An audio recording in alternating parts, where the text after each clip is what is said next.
Welcome to Gen Z Hoops, the Gen Z basketball, coaching, and sports business show.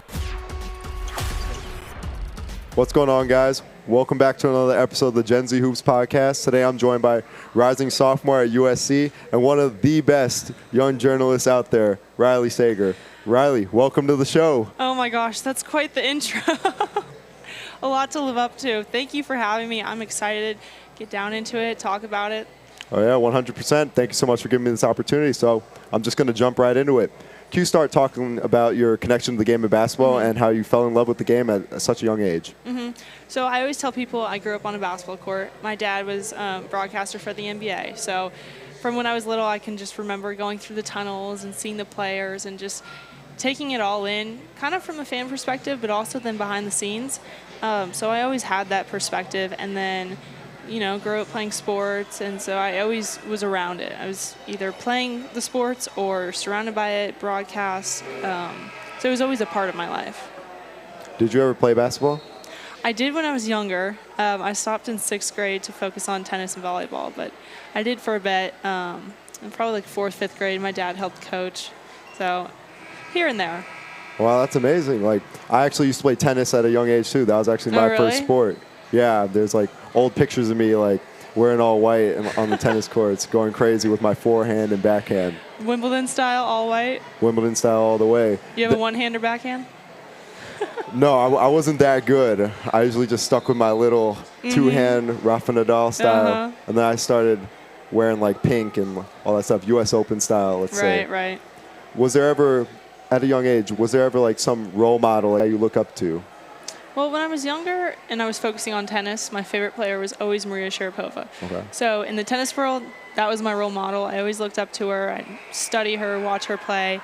And then also just role model for life was my dad. He was always positive, the most energetic person in any room. So I kind of took that with me. Even now, when I'm 19 years old, like I still remember those moments 10 years ago or 15 years ago when it didn't matter what was going on. There was always a bright side to it. There was always a way to turn it around. And so I looked up to my dad the most.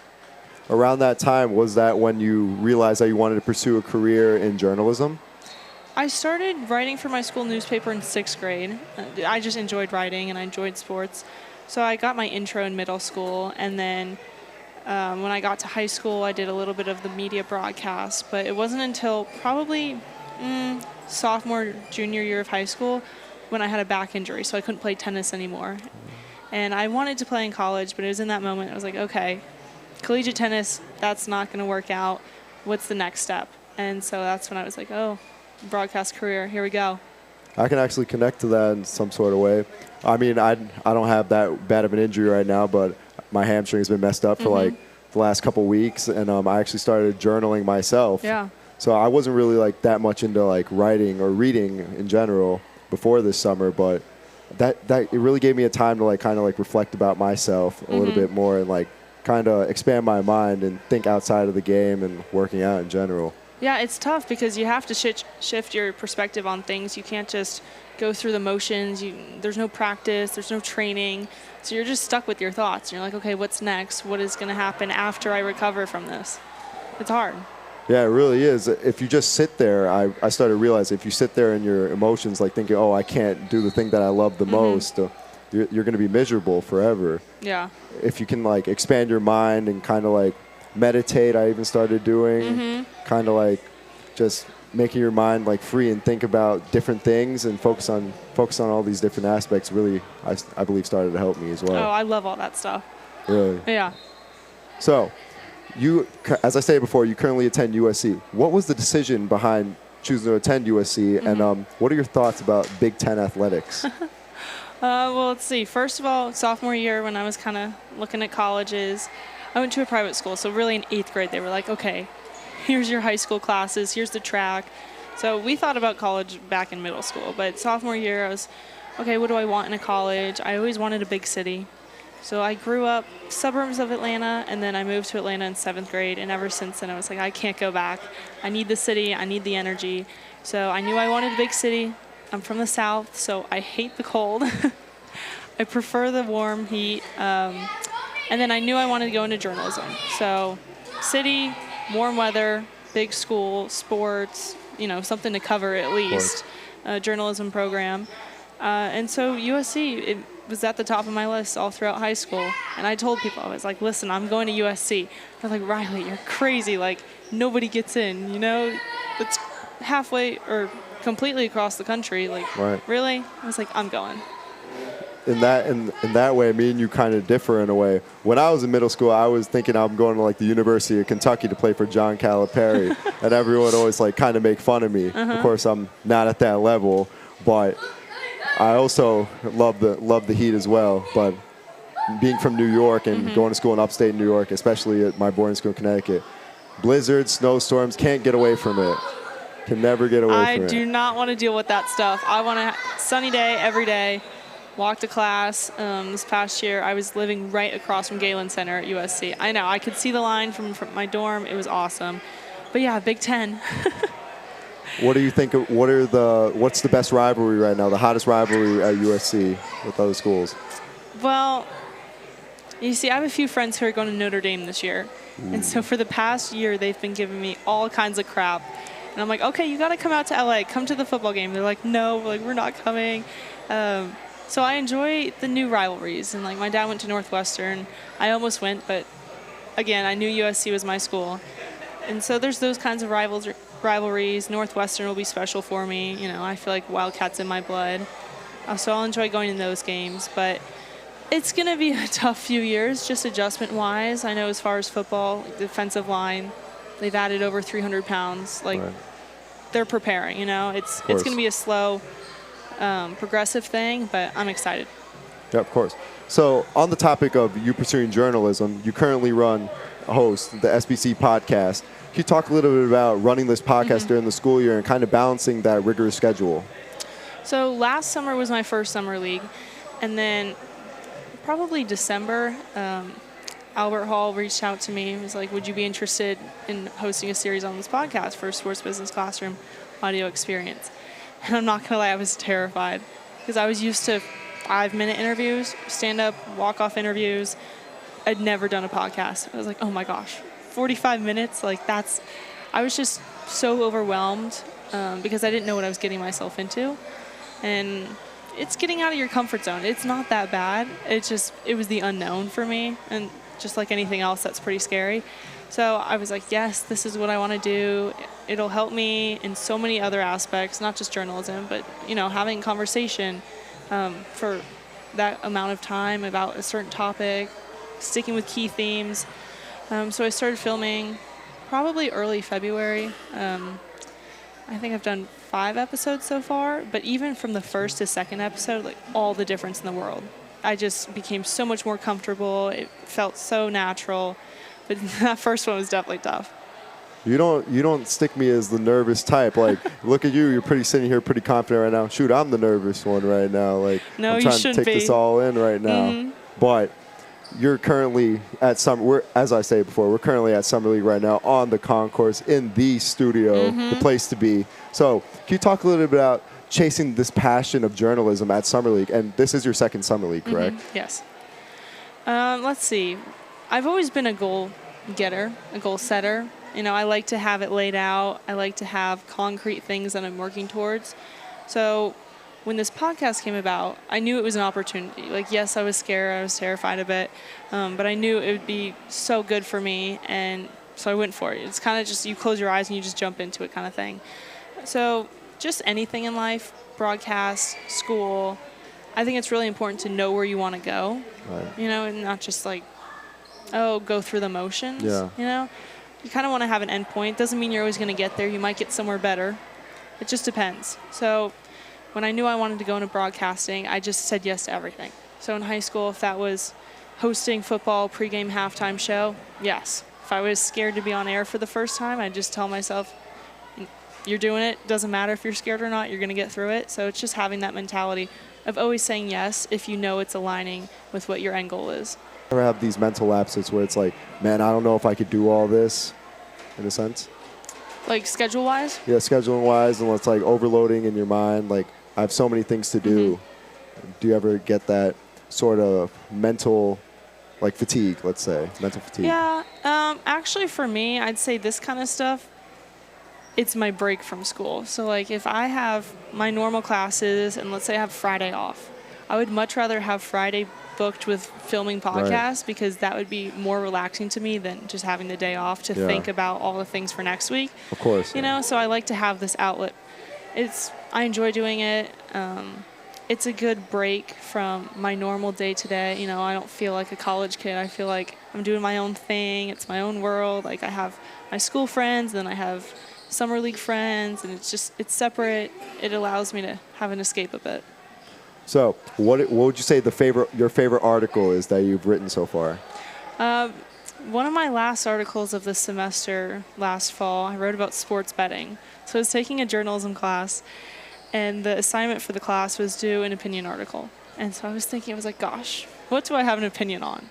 You know, or what do I want to have a better understanding of? And actually, a few weeks prior, we had Rob Parker talking to our class as a guest speaker, and he was talking about sports betting and, you know, how it's going to be probably the next big thing that's going to carry these leagues through, you know, like the next wave of fans, money, all that. So it got me thinking. I didn't really have an opinion at that point, and so I was doing some research for this article, and through the research and talking to people, I was like, okay, I think I got this. I can write it down. So for me, the opinion wasn't so much whether it's good or bad. It's just what I think is going to happen, and ultimately I think this is going to be the thing that leagues are going to focus on, you know, because our generation, we're young, people get distracted. They want that other element of entertainment, and so that's sports betting. You know, if you can do it from your phone, even if you're not a sports fan, okay, let's say someone who's not interested in basketball or baseball or whatever, but they like, you know, having fun with their friends and gambling, they can get on their phone. So for leagues, they see that as a new wave of fans, business, keeping the generation engaged. Of course. I actually had the liberty of reading this article, actually. What'd you think? I loved it, actually. Thank you. To be honest, I loved your point of view. But I really do think sports betting has changed basketball in such a... I don't want to say a negative sort of way, but it took the game and made it more entertainment than just playing the game. I feel like players now, like, instead of just competing at the highest level during the regular season, it seems like they take games off and like not really give 100% effort, don't you think? Oh, no, I totally agree.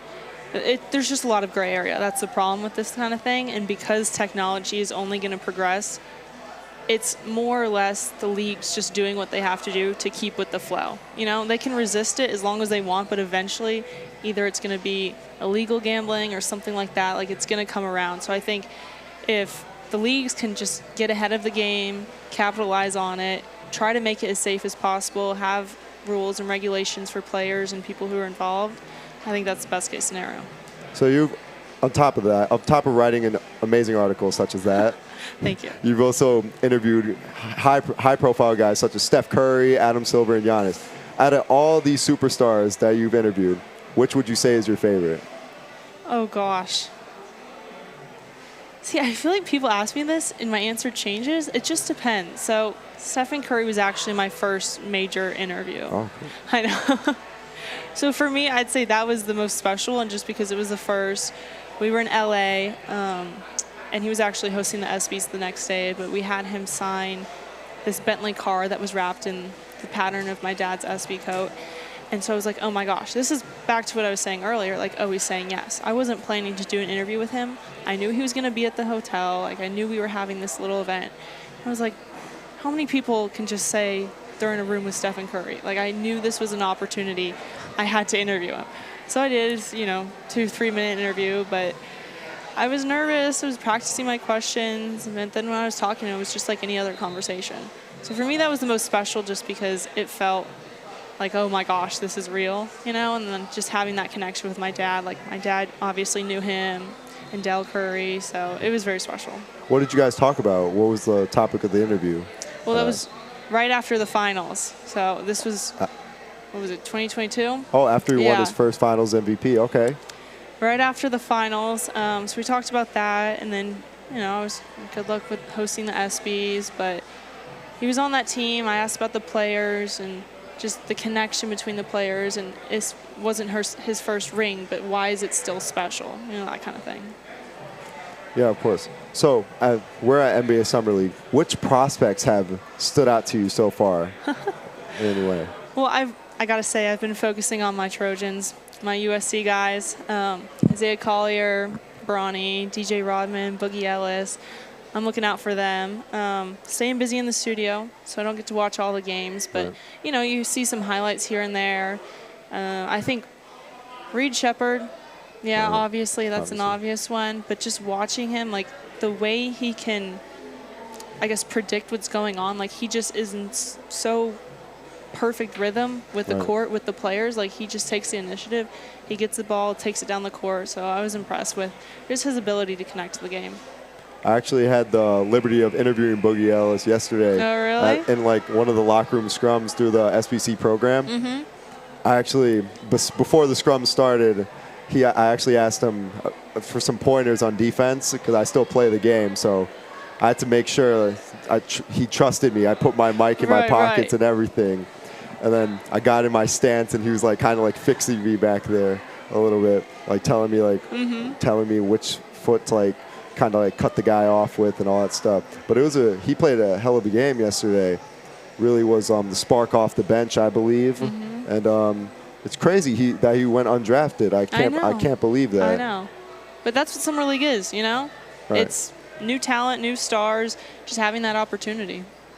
Yeah, like there's so many guys, especially on the Miami Heat. Like I know there's like that's my favorite team, and they kind of have this fans kind of say they bring guys like off the street in a way from like the G League that like they've never heard of. But these guys are like seasoned players, I believe, and are ready now players. Like we've seen it with Max Strus, Duncan Robinson, all those sorts of guys. But I do agree that like Summer League's a great haven for that young talent and new opportunity.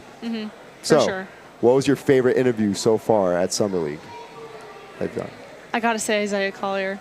I saw him at USC. We were both freshmen. That was just special because, you know, we were college kids once, then now he's playing in the NBA. Like, I feel so old.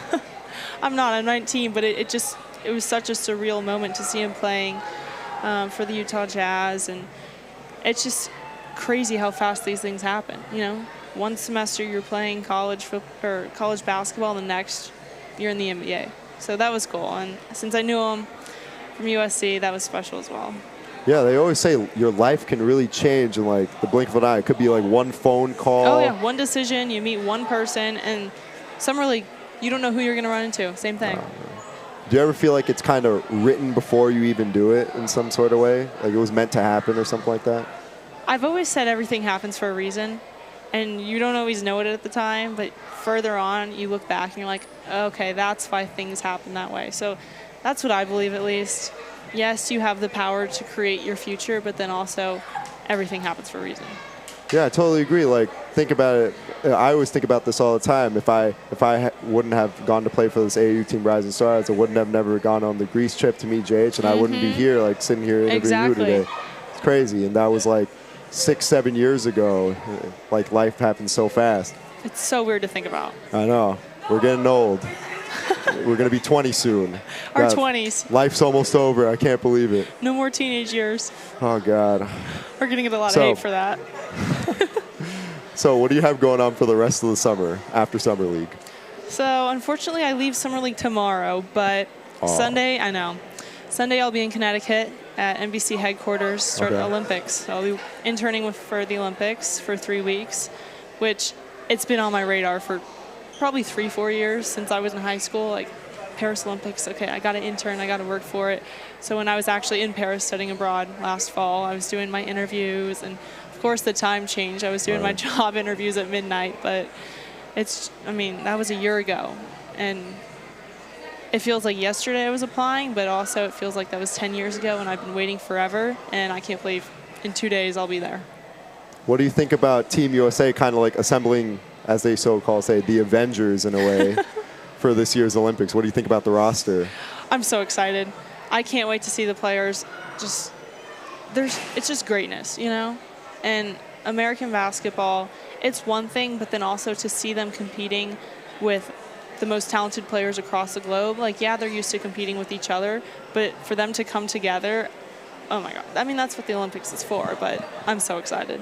Especially we see guys like LeBron, Curry, and Katie kind of like at the last phase of their career now. Oh, it's so sad. I know. It's like my childhood is almost over. I know. I feel the same way. I believe last World Cup, there was a player, I forgot his name, but he was kind of making fun of like United States basketball, American basketball, saying like, how could they call themselves world champions in a way? I remember this, yes.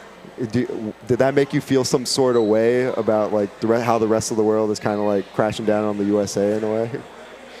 Okay, if you don't have haters, then you're not doing something right. That is true. If USA basketball was nothing to worry about, then they wouldn't be saying anything about them. So that's completely true. That is 100% true. We should be worrying about it. So outside of basketball and journalism, what other hobbies do you have?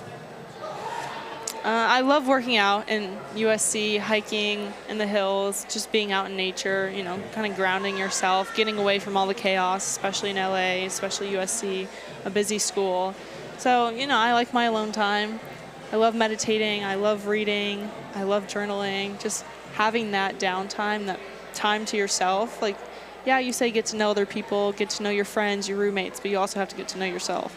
Man, you're kind of like copying me right here. I said all these things earlier in the interview. That's crazy. Yeah. Just. What's your favorite book to read? Like, what are you reading right now?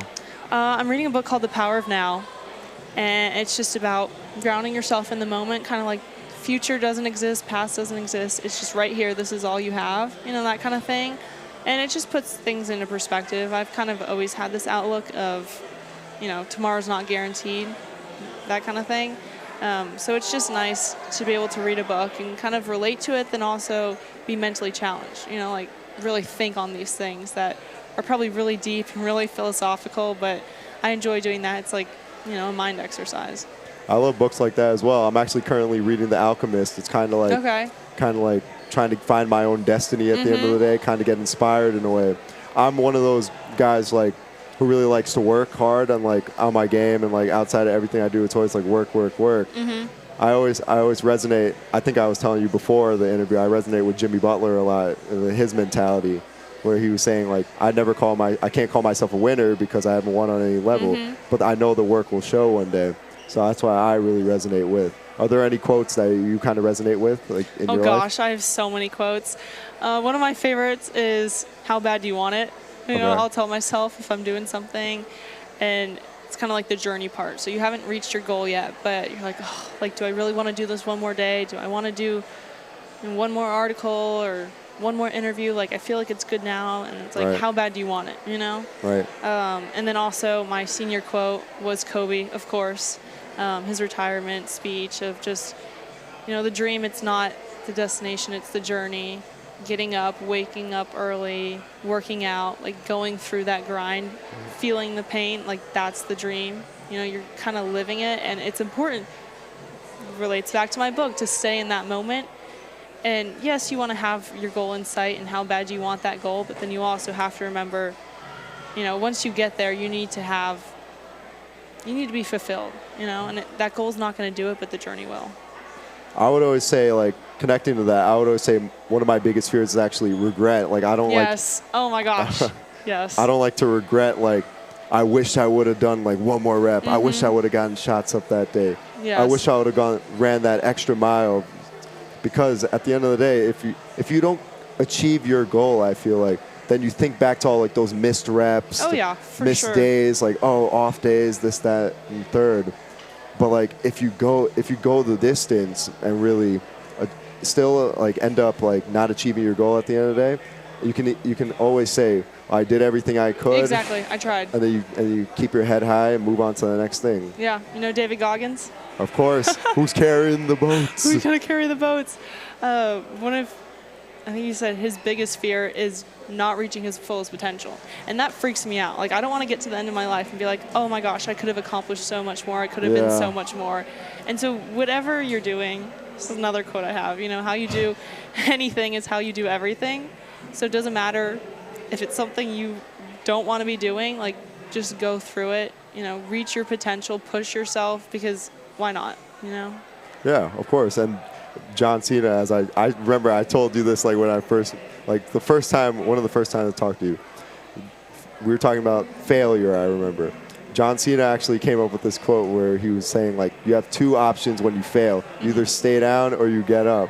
So, like, that also resonates with me as well, because if you stay down, then you're just accepting defeat. Like, you're plateaued. You're just like, oh, I'm defeated. Like, oh, I can't do anything. Like, that reflects to the point when you're hurt, like, just sitting there in your stuff. Right.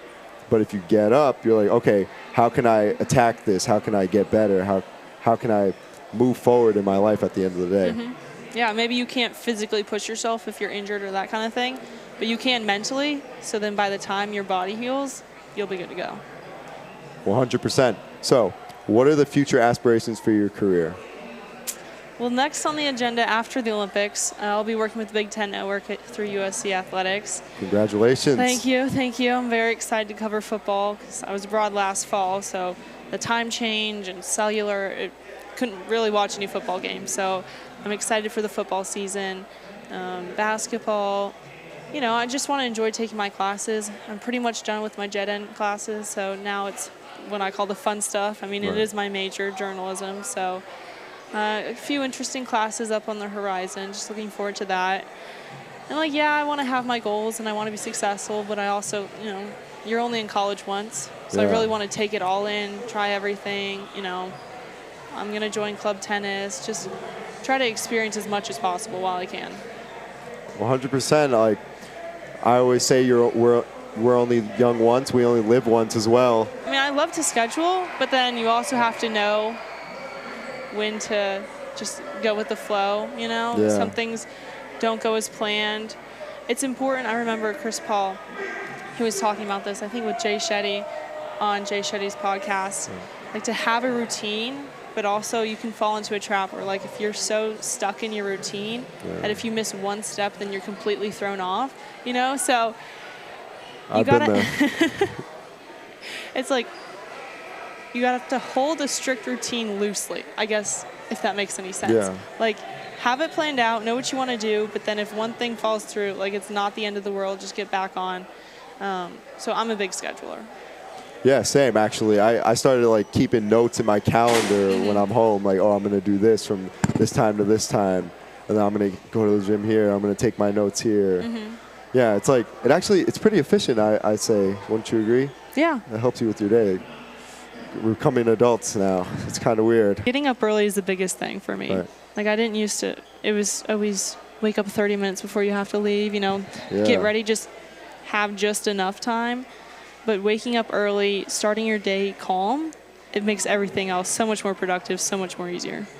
I totally agree. Well, Riley, thank you so much for giving me this opportunity today. I wish you the best of luck for the rest of your summer, and good luck on your sophomore year. Thank you so much for having me. I can't believe I'm finally here. I've listened to the podcast, and it was great talking to you. Thanks for listening to Gen Z Hoops. Make sure to follow, like, and subscribe on Instagram, LinkedIn, and all major social media platforms at Gen Z Hoops. You can tune in and subscribe on Apple Podcasts, Spotify, YouTube, and every other podcast platform on the planet. Get ready for the next episode.